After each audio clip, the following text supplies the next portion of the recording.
यदि आप हमारे चैनल के सभी गाने को पसंद करते हैं तो डीडी प्रोडक्शन हाउस के यूट्यूब चैनल को लाल बटन दबा के सब्सक्राइब करें और घंटी के निशान को जरूर दबाएं।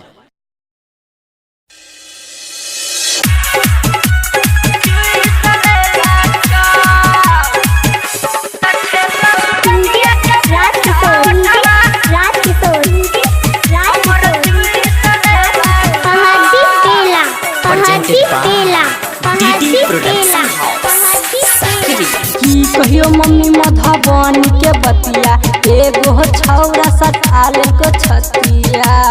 गमाय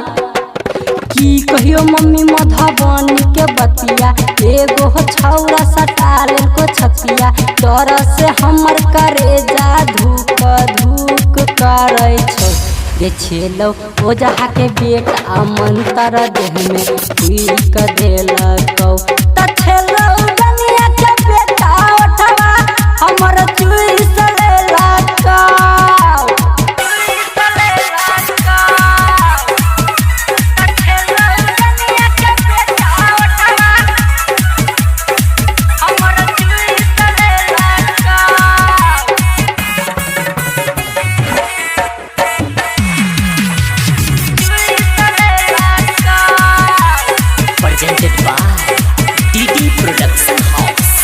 सखी सहेली से गैल छलिए मिले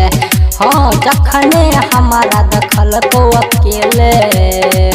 हे सखी सहेली से गैल छलिए मिले जखने हमारा दखल तो अकेले हरी हरी चूड़ी गे मम्मी हे गे हरी हरी चूड़ी हाथ में ठूस देलकौ हाँ हाँ ठूस देलकौ गे छेलो ओ जहा के बेटा मंतर देह में फूक देलकौ त छेलो दुनिया के बेटा उठावा हमर चुइस लेलकौ त छेलो ओ जहा के बेटा मंतर देह में फूक देलकौ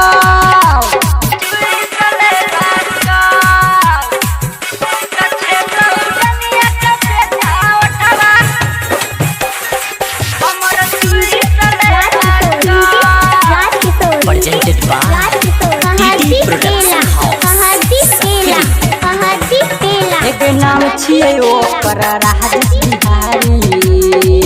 हाँ राइटर चंदन देव धरवा कबारी हाँ नाम छलो ओकर राजेश बिहारी डीजे सरोज धरो हमरा या कबारी राजा सूरज हमारा गे मम्मी हे गे राजा सूरज बतिया हमारा पूछ लेलकौ हाँ हाँ पूछ लेलकौ गे छेलो दुनिया के बेटा उठावा हमर चुइस लेलकौ त छेलो ओ जहा के बेटा मंतर देह में फूक देलकौ त छेलो दुनिया के बेटा उठावा हमर चुइस लेलकौ